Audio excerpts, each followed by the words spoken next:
One of my friend Ethan was a poor guy. Ethan had never considered himself unlucky, not really. Life had always been a series of small, manageable setbacks. Bills came due, jobs ended, relationships fizzled, but somehow, he'd always scraped through. Until now, he sat slouched on the worn couch of his friend's apartment, staring at his phone. The glowing screen displayed the cruel reminder: 3 missed rent payments, a warning from his landlord, and a final notice that eviction was imminent. He rubbed his temples, the throbbing headache a persistent reminder of his financial failures. The job had ended abruptly 2 weeks ago. A single phone call, an email, and suddenly he was expendable. The unemployment office offered no comfort, only paperwork and waiting lists.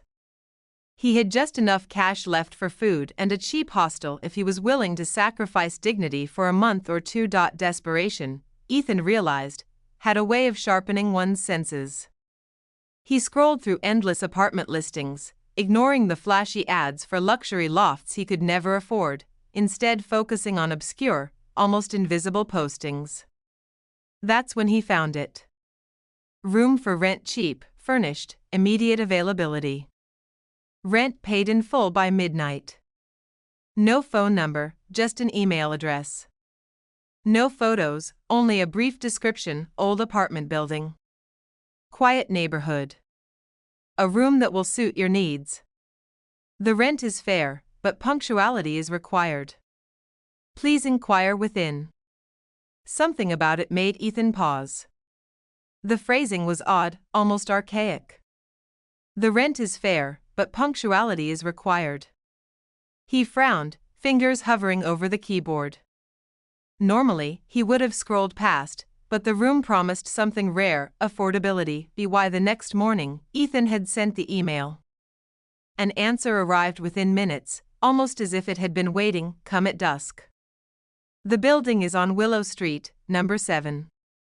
Ask for me by name, Mr. Hawthorne. Do not be late.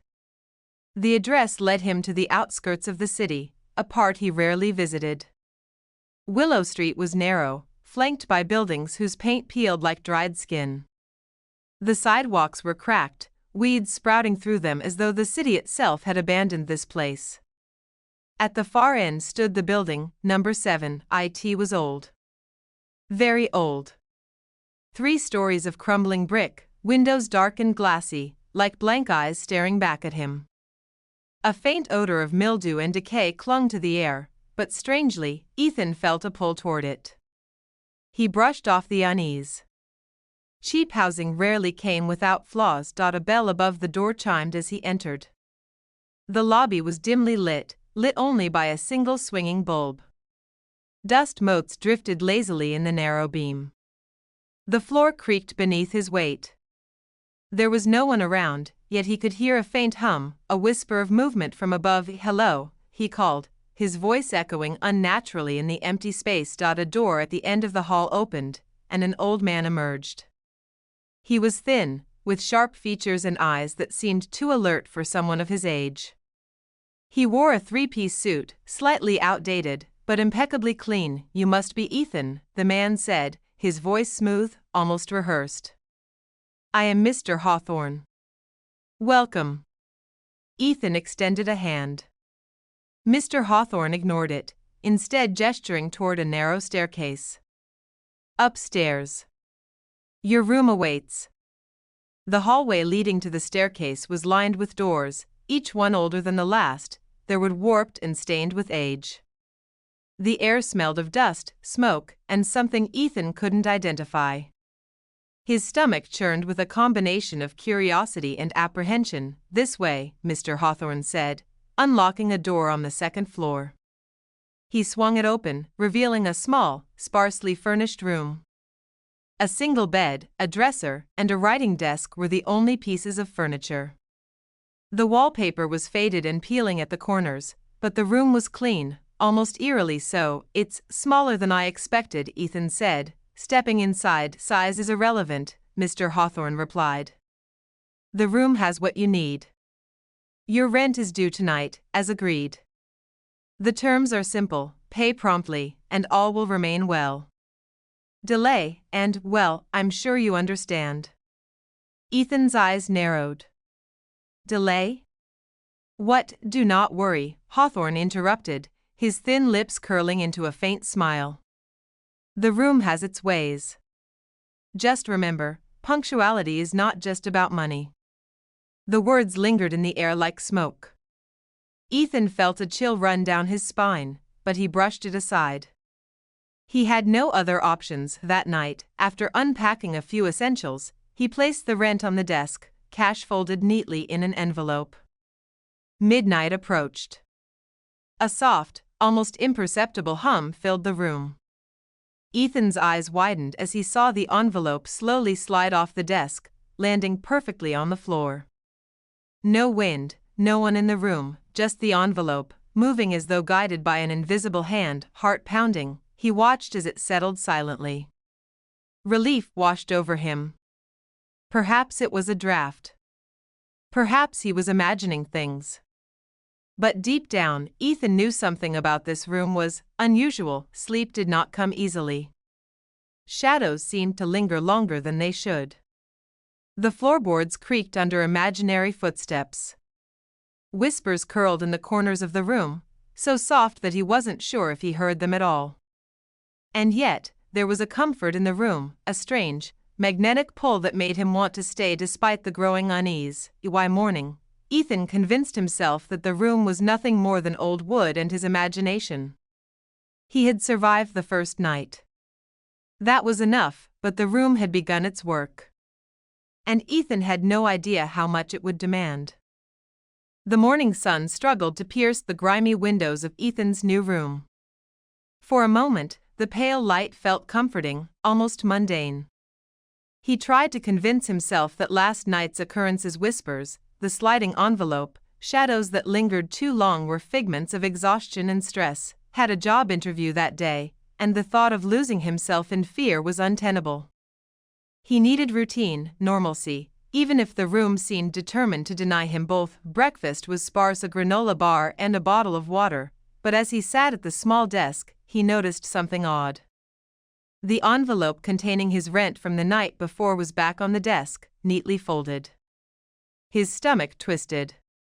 He remembered placing it there, yes, but it had already paid itself, hadn't it? Shaking it off, he stuffed it into a drawer. Rational explanations were scarce, but he refused to indulge irrational fears. The first week unfolded in a rhythm that was almost normal, punctuated by subtle disturbances. At first, they were minor. The bed slightly shifted from its place, the dresser drawers left slightly ajar, objects moved inexplicably. One night, he swore he heard footsteps pacing the hallway outside, but when he opened the door, the hall was empty. Ethan began to notice the whispers again, soft, curling in corners, almost like someone leaning close to his ear and muttering secrets. At first, he ignored them, assuming fatigue. But soon, the whispers formed words. Not enough, not enough, the debt is growing. The first time he heard them clearly, he froze, a chill coiling in his chest. Who's there? He demanded, voice trembling. Silence, then a faint chuckle that seemed to come from inside the walls themselves. By the seventh night, the room had grown bolder. Ethan, exhausted from a long day of job hunting, placed his rent money on the desk as usual. Midnight approached. He tried to stay awake, determined to witness whatever happened, but fatigue tugged at his eyelids. A whisper came, soft and melodic, almost beckoning. Time, pay, time, pay. The envelope shuddered, lifted slightly, and then slid across the desk. This time, Ethan could see the edges of it curling, as if touched by invisible fingers. When it landed on the floor, he noticed something new. A small scratch had appeared on the desk, a jagged, shallow cut that hadn't been there before. Panic rose in him. The envelope hadn't just moved. Something had taken it and left a mark. He debated leaving the room entirely, but the thought of returning to a hostel, facing another week of dwindling funds and desperate uncertainty, made him stay. After all, the room had seemed harmless enough. And the money was gone. Clearly, the rent had been paid. On the second day, Ethan decided to explore the building. The narrow staircase creaked under his weight, the walls lined with old, faded portraits. Faces stared out at him, pale and grim, their eyes seemingly following him. A smell of damp and decay lingered, stronger than in his room. He passed several doors, most of them locked, some slightly ajar. Through one, he glimpsed a tiny, darkened room, empty save for a single chair. On the floor, an envelope lay untouched. A shiver ran through him. Returning to his own room, he noticed something he hadn't before. The wallpaper was not just peeling, it bore faint, almost imperceptible scratches. Some resembled symbols, others letters, though he couldn't decipher them. He pressed his hand against the wall. The scratches felt warm, almost alive. By the fourth night, Ethan began to understand a terrifying pattern. The room responded to him. Fear, hesitation, guilt, even thoughts of lying or stealing, seemed to awaken it. Small items would disappear when he felt guilty or selfish, only to reappear when he made amends in minor ways. He tested it. He left a book on the floor, daring it to vanish. Within minutes, it was gone, replaced by a note written in ink that wasn't there before. Careful what you owe, debts grow in silence. Sleep became a torment. Shadows shifted unnaturally, corners darkened, thickened, almost pressing in on him. The whispers grew louder, more insistent. Pay, pay, pay. The message was clear. The room collected more than money. It wanted something intangible. Something personal. One evening, Ethan found himself in a convenience store, short on cash but desperate for dinner. He slipped a candy bar into his pocket, justifying it as a small survival act. That night, the room responded, not violently, but with subtle menace. A shadow lingered near the bed, watching him. The whispers were harsher, angrier. Debt, unpaid, cost. When Ethan awoke, the candy wrapper was neatly folded on the desk. In its place, a single fingernail, someone else's, brittle and yellowed, rested atop the envelope. He vomited, collapsing to the floor. It was the first hint that the room's rent was never simply money.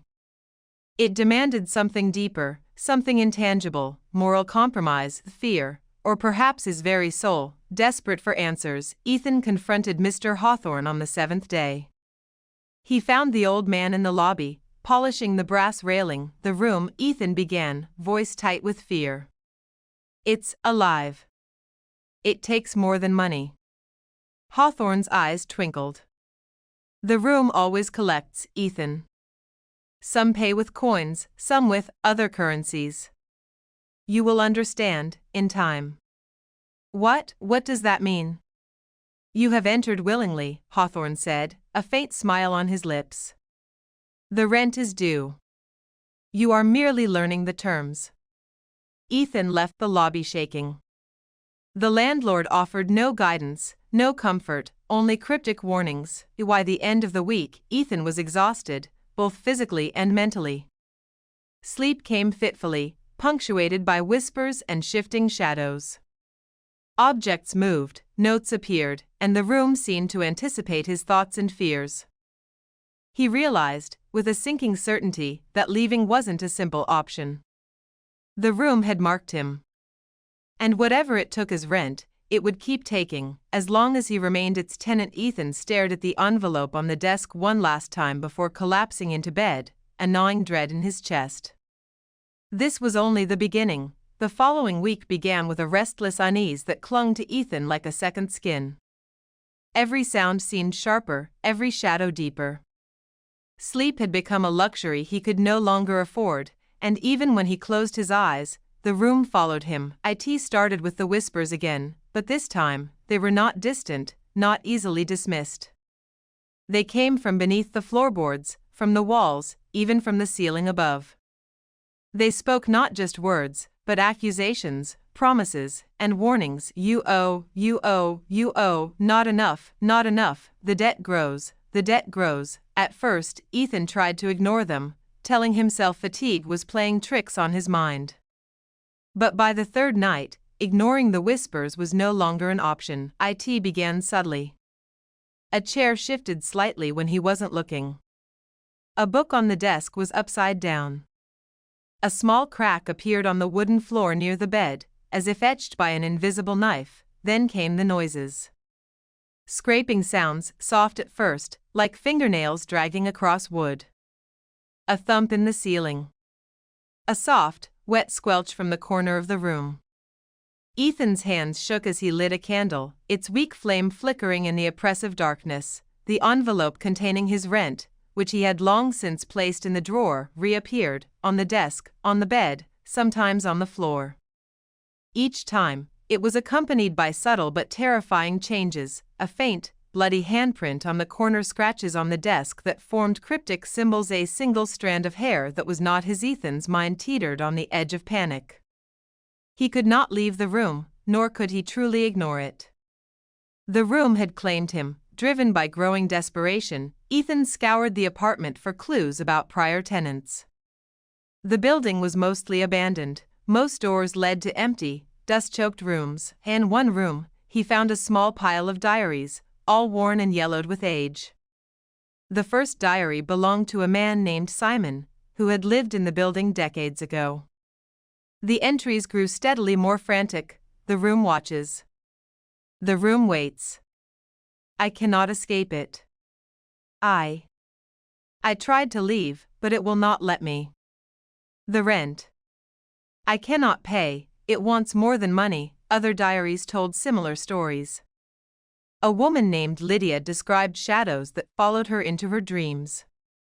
Another, Marcus, recounted waking to find his reflection in the mirror missing entirely, replaced by darkness. Ethan read late into the night, the whispering of the room growing louder with each entry.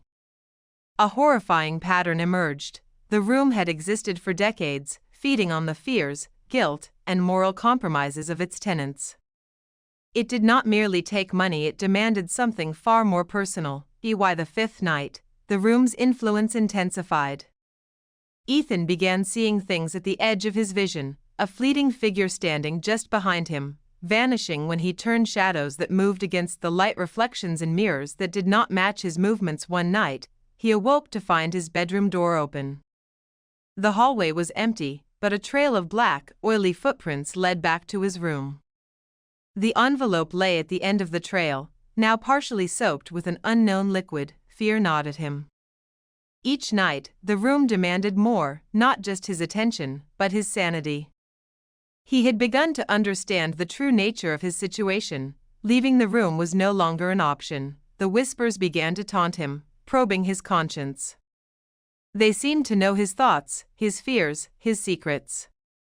You think you can survive without paying your debt? Would you steal, lie, cheat to survive? Driven by a combination of fear and curiosity, Ethan tested the room. He pocketed a few coins from the landlord's tip jar downstairs, justifying it as a temporary survival act. That night, the room responded immediately.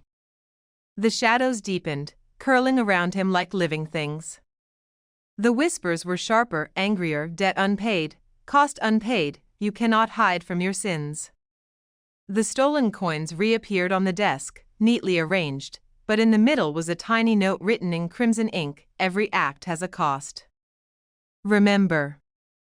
Ethan vomited on the floor, realizing for the first time that the room measured more than his money. It measured him, his actions, his morality.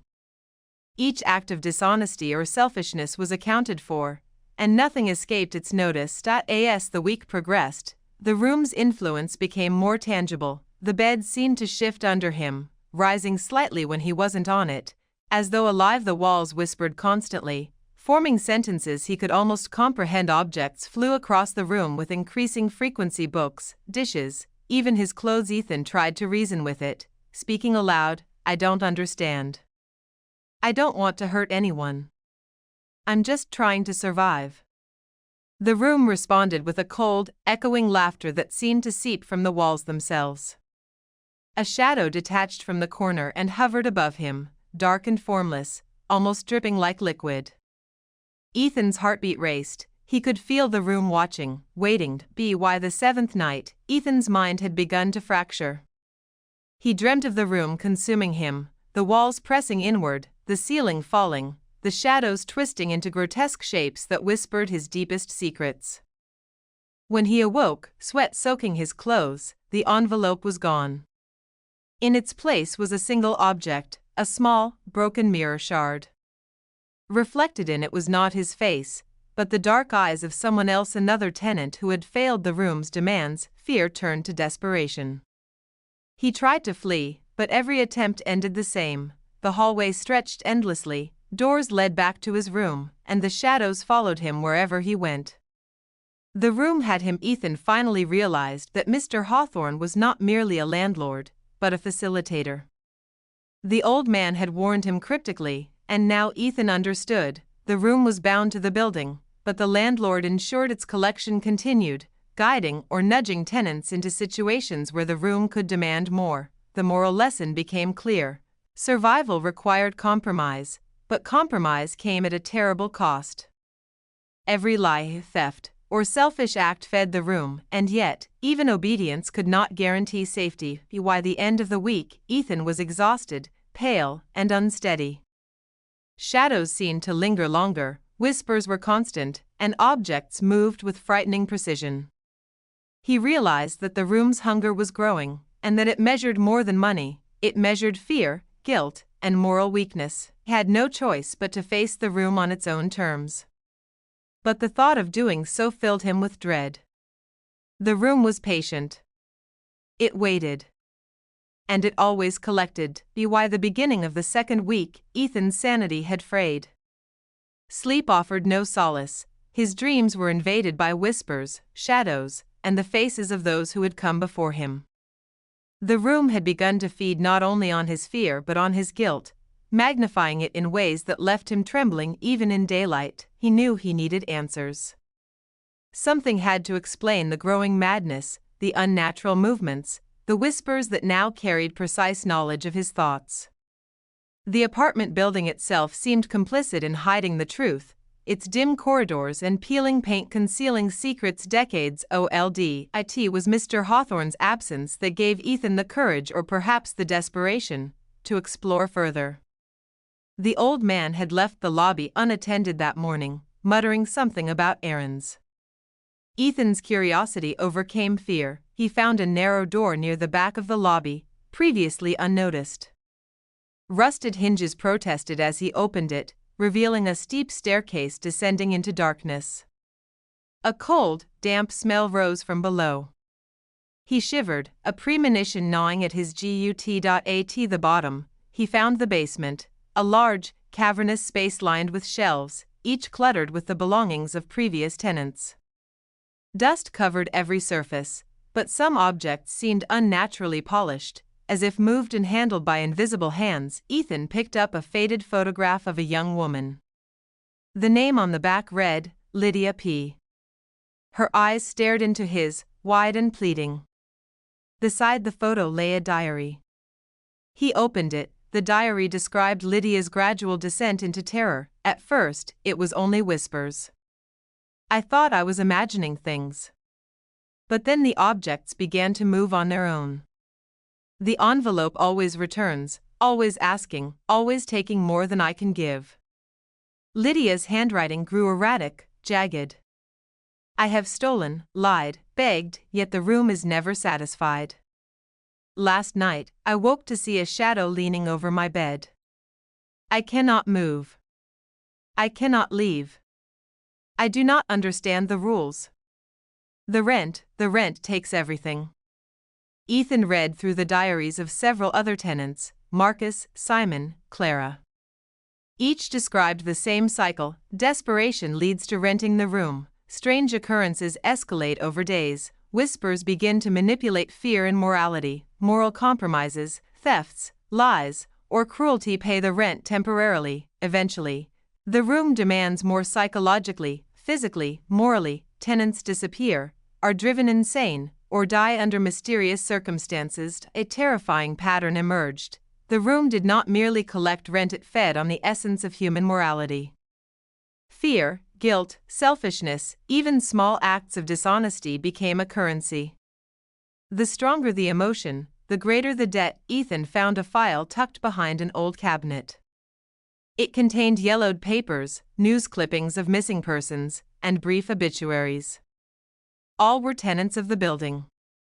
Some vanished without a trace, others were found in odd circumstances. Simon, 42, found lifeless in his bed, eyes wide in terror. Lydia, 29, disappeared, only her diary remained. Marcus, 35, was discovered dead in the hallway, his body unnaturally contorted. The room had existed for decades, perhaps longer, consuming its tenants in ways that eluded the law, the city, even memory itself.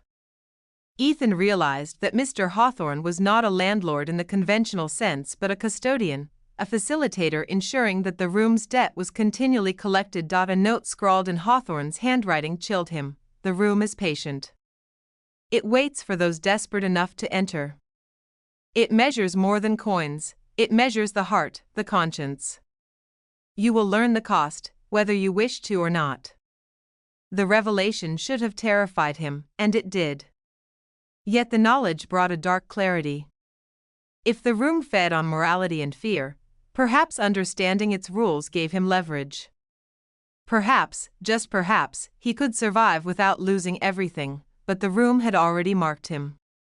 Every night, the whispers grew louder, sharper, more insistent. Shadows no longer merely lurked, they followed, imitating his movements, stretching unnaturally, sometimes forming grotesque shapes. Items moved with precision, almost sentient, testing his limits. Ethan tried rationalization. It's not alive. It's a trick of the mind, a haunted house. But when he awoke one morning to find a journal entry he had never written, neatly laid out on his desk, he knew otherwise. You know the debt is growing. You cannot escape. You are the next chapter in the ledger of the damned. By now, survival required action. The room had made one thing clear: hesitation was punished.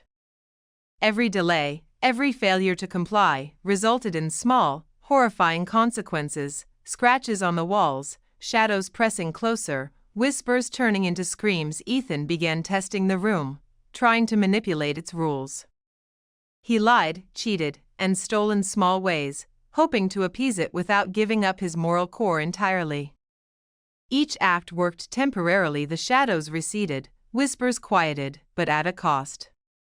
He began feeling a growing corruption inside, an unease that made him question every past choice, every selfish thought. The realization was brutal. The room's rent was not merely payment, it was a moral ledger. Every sin, every lie, every act of cowardice or cruelty could pay the debt, but it left marks. Some invisible, some physical. And once a mark was made, it could not be erased. Ethan noticed another pattern. The room seemed aware of him, his thoughts, and his intentions. It anticipated small tricks, testing him with minor manipulations, moving objects to provoke guilt, whispering accusations before he acted, creating situations where moral compromise was the only apparent solution. It was no longer just a haunted space, it was a calculating entity, learning, adapting, feeding. The room had patience measured in years, even decades. He, by contrast, was vulnerable, exhausted, desperate. Hawthorne's cryptic words now made sense. You can leave, but the room will follow the debt. Ethan understood the weight of this statement. Even if he escaped physically, the moral debt would remain. The room could not be destroyed, it only moved on, or claimed the next tenant. The debt was eternal. He realized that the building was a trap, the landlord a warden, and the room an unholy ledger, feeding on humanity's weaknesses. The cheap rent was a lure, a test of desperation. Every human had something to lose, and the room was designed to take it. Ethan sat alone in the room, reading the last pages of Lydia's diary. If you enter, you must pay. Not only with coins, but with fear, with guilt, with choices you never thought you'd make. The room knows you, it sees you, it takes you. And when it is done, it moves on, waiting for the next fool. You cannot fight it with strength, only understanding. Only knowing the cost. Some pay and survive. Some pay and die. Some try to cheat, but the room always collects in the end. Ethan realized the terrible moral calculus. The room did not care about fairness, only the balance of debt.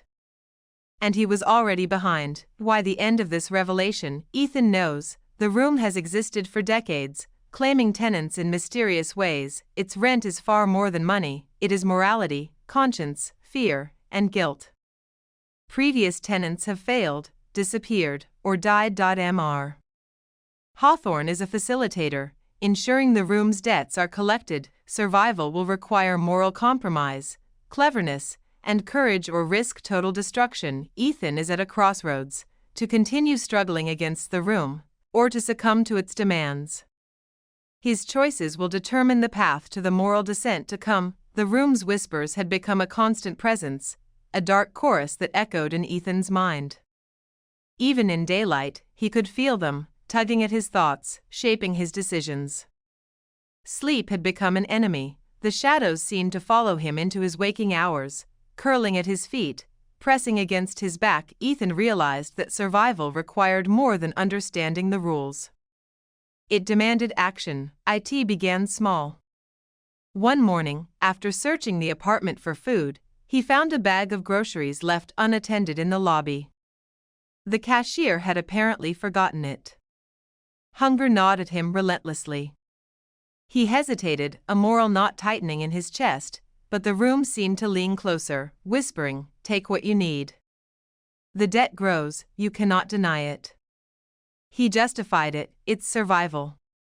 His fingers trembled as he took a loaf of bread, a can of beans, a bottle of water. That night, the room seemed content. The shadows receded slightly, the whispers softened, but the envelope on the desk now bore a single new mark, a thin, jagged line etched into the paper, almost like a scar. The room was recording him, marking every compromise. Ethan soon realized that small compromises were not enough. The room demanded more, testing him with moral dilemmas designed to exploit fear and guilt. One night, he overheard Mr. Hawthorne speaking to another tenant over the phone. The words were cryptic, but the tone made Ethan's stomach twist. The room hungers. They will learn soon enough. Yes, the debt cannot be ignored. The next day, Ethan found himself shoplifting small items, toothpaste, canned food, coins. The room responded immediately. Shadows shifted aggressively, curling around him like living fingers. Whispers turned into demands: pay, pay, pay, or suffer the cost. Each act left him feeling darker inside, a creeping corrosion of conscience. He began avoiding friends, lying about his situation, even stealing money from his meager savings to placate the room. With each moral compromise, the room changed. It grew heavier, more oppressive. Shadows seemed to take shape, figures that mimicked Ethan's movements, but distorted, twisted. Reflections in mirrors no longer matched his actions perfectly. They smirked, leered, even whispered in voices that were not his own. Once, he awoke to find his reflection sitting upright in the mirror, eyes wide with terror, while he lay limp in the bed. The room's power was growing in tandem with his moral erosion. It had learned how to manipulate him, feeding on every act of selfishness, every lie, every stolen item. Ethan's transformation was gradual, almost imperceptible at first. Hunger, fear, and desperation drove him to acts he never thought he could commit. He lied to friends, claiming he had money when he had none. He stole coins from strangers' purses, rationalizing that the room demanded it. Each act worked, temporarily, but left a residue of guilt, a mark on his soul that the room could measure. The envelope returned nightly, carrying subtle signs of judgment: scratches, stains, tiny objects, sometimes even small blood spots. By the end of the week, Ethan no longer recognized himself. His mind was sharper, more calculating, but also darker. Fear had fused with cunning, desperation had become ruthlessness. The room had begun shaping him into something new, something its hunger required. The room escalated further. One night, as he tried to sleep, the shadows coalesced into a figure, tall, thin, faceless, and dripping darkness. It loomed over him, whispering in a chorus of voices, "You owe, you owe, you owe." Ethan froze, terror rooting him to the bed. He realized that no amount of money or stolen goods could satisfy the room. The debt was moral, spiritual, intrinsic. For the first time, he spoke back, "I will do whatever it takes, just stop tormenting me." The shadow paused, then retreated into the corners of the room. The whispers softened to a hum, almost approving. Ethan understood. Compliance, even through moral corruption, could pacify it temporarily, but at a cost he could feel growing in his chest, a weight in his conscience that made each breath heavy. The room became an instructor in moral degradation. It created situations that forced him to choose between survival and integrity. A neighbor left a purse unattended, full of cash. Taking it would appease the room. Returning it would invoke its wrath. A stray dog wandered into the building. Ignoring it would satisfy the room's demand for fear. Caring for it would increase the debt. Messages appeared on mirrors, written in condensation: "Sacrifice what you love. Pay the debt." Ethan learned quickly. The moral calculus was brutal. Every act of compromise eased immediate danger, but etched a permanent mark of corruption. By the third week, Ethan had cut off almost all contact with the outside world. Friends and family called, texts went unanswered, but he could not leave the room. Attempts to escape had failed, doors led back to the same walls, shadows followed him relentlessly, whispers mocking every plan. His obsession grew. He began meticulously cataloging every move of the room, every whisper, every shift in shadows. He theorized that if he understood the room fully, he could manipulate it. But the room was smarter. It anticipated his calculations, testing his resolve, bending his morality until he could no longer distinguish right from wrong. Ethan's acts of compromise grew more sinister. He stole, lied, and manipulated strangers to survive. He rationalized each act as necessary, each theft or lie a payment to the room. Yet each night, the envelope returned with new marks, scratches, stains, and objects that hinted at more sinister collections. The whispers now guided him, instructing him in acts that he would have previously considered unthinkable. With each act, the room seemed pleased, but the darkness within Ethan deepened. He felt less human, more like the shadows themselves. Ethan realized that the room's hunger was inexhaustible. No amount of moral compromise could truly satisfy it. The shadows, whispers, and supernatural phenomena had grown so powerful that they could manipulate his perception of reality. He knew that at some point, he would have to confront the room directly, not with stealth or trickery, but with courage, knowledge, and perhaps sacrifice. The moral descent had only prepared him for the inevitable, a confrontation where survival would demand more than mere cunning. It would demand a reckoning of his soul. Ethan had spent weeks descending into a darkness he barely recognized. The room's whispers followed him into every waking thought, and the shadows now moved with deliberate intent. Sleep was no longer refuge. It had become a theater of terror, a place where the room tested him endlessly. By the third week, Ethan understood one grim truth: the room's hunger was endless. No amount of compromise, no series of lies or thefts, could fully satisfy it. He had been preparing for something, though he did not know what: a confrontation, a reckoning, an attempt to reclaim the last remnants of his life and sanity. And now, the time had come. The air in the room had grown thick, heavy, almost viscous. The shadows clung to the corners, pooling like liquid darkness. The whispers were no longer subtle. They filled the room, echoing from every surface simultaneously. "You owe, you owe, you owe, pay, pay, pay." Ethan's pulse raced. He had tried everything: compromise, theft, lies, obedience. All had been temporary. The room had grown stronger with each moral transgression, learning, adapting, calculating. He gathered himself. There was no more hesitation. He would confront the room directly. Ethan began by arranging the room as deliberately as possible. Objects were placed in precise locations, mirrors adjusted to reflect every corner, candles lined up to illuminate every shadow. He whispered apologies aloud, confessing each moral compromise he had made: the stolen coins, the lies, the selfish acts, the deceit. He had learned from the diaries: the room responded to acknowledgement and repentance. But it also thrived on fear. He would need to balance courage with honesty, a dangerous, delicate act. The envelope sat on the desk, blank, yet heavy with anticipation. Ethan reached for it, placing both hands on its surface. "I understand," he whispered. "I know what I owe. I accept it." The air shifted. The shadows condensed, forming a figure taller than he was, dark, faceless, oozing power. The room itself seemed alive, pulsing, bending reality. The figure advanced. Ethan's heart pounded, but he did not step back. The room's voice filled his mind. "You have learned.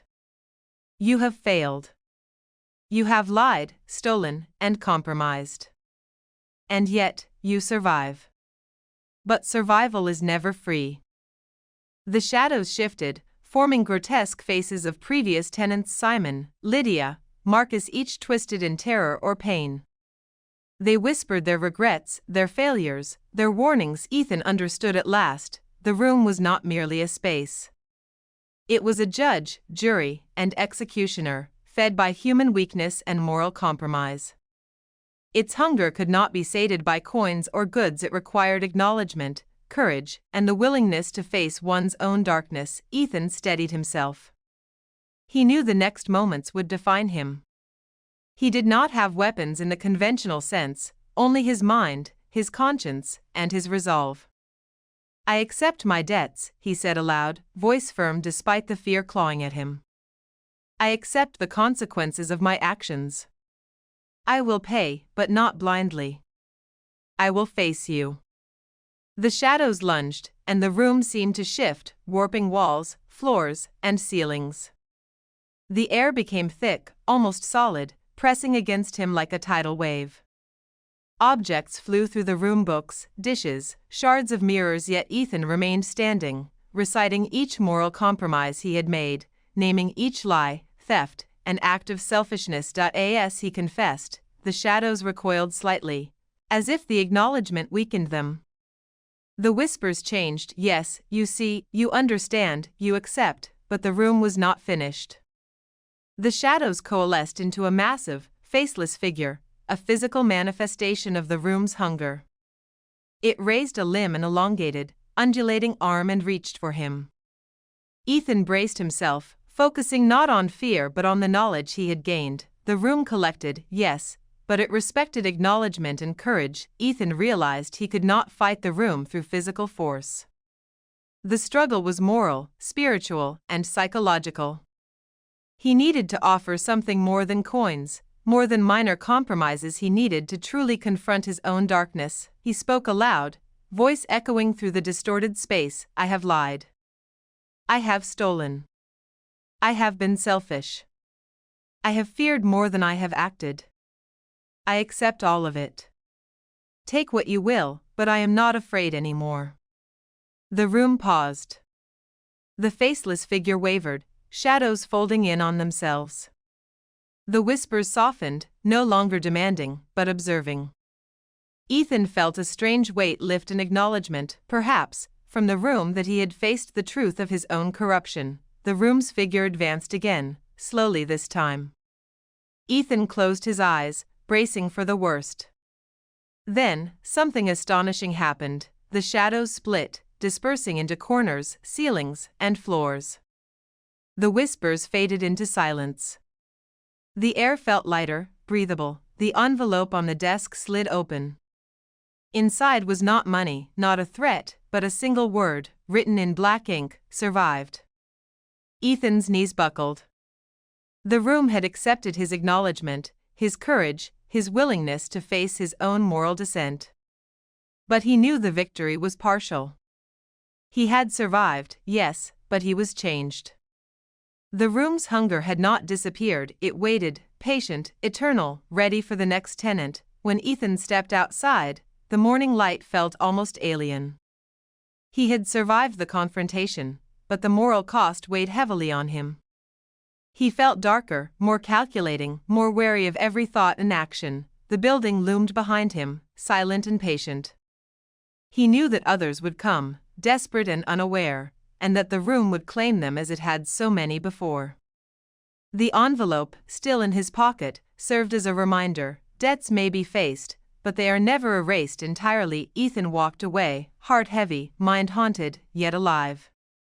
He had learned the ultimate lesson: nothing is free, and every choice carries a cost, sometimes far beyond what one can see. Ethan emerged from the building into the pale morning light. The streets were quiet, almost eerily so, as if the city itself had paused to watch him. His body was exhausted, his mind frayed, but he was alive. He breathed deeply, tasting the air that had been absent for so many nights, trapped in darkness and whispers, and yet, he felt the weight of the room lingering in his chest. It was not just a building behind him, it was a presence embedded in his very being, a reminder that survival had come at a cost far greater than he had imagined. For weeks, Ethan had been forced to confront acts he would never have committed under normal circumstances: theft, lies, moral compromise, and betrayal. Each act had been a payment to the room, each compromise a mark on his soul. Now, free of the building, he realized the true price of his survival.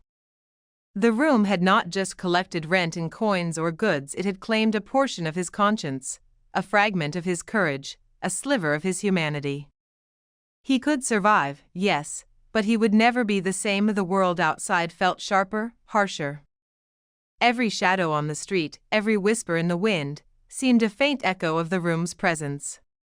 He had faced his fears, yet the lesson lingered like a shadow at the edge of his vision. Nothing in life comes without cost. Even as Ethan walked away from the building, a shiver ran down his spine. From the top window, he could see the faint outline of the room, still waiting, still patient. The envelope he had carried from the building remained in his pocket, its single word scrawled in black ink: survived. It was not a reward. It was a warning. The room did not celebrate survival, it merely acknowledged it. The ledger of debt was eternal, and the room would continue to hunger, waiting for the next desperate soul to enter, naive enough to believe that cheap rent meant safety. Somewhere in the city, another tenant would answer its call. Another desperate human would step across the threshold, unaware of the moral and psychological toll that awaited. The room was eternal, patient, impartial, and insatiable. Ethan could not forget what he had endured. The whispers, the shadows, the moral compromises, they had shaped him irrevocably. He knew he could never return to a life of ignorance, complacency, or comfort. He had glimpsed the truth that every action, every decision, had weight. Every choice carried consequences, and the cost could be far beyond what one imagined. The room had taught him a dark lesson, one that would linger for the rest of his days. Nothing is free, and every debt, whether in money, morality, or soul, is always collected. He walked away from Willow Street, yet the shadows in the corners of his mind remained. And somewhere behind him, in a building that seemed ordinary to the unknowing eye, a room waited, patient, eternal, and hungry. The rent was always due.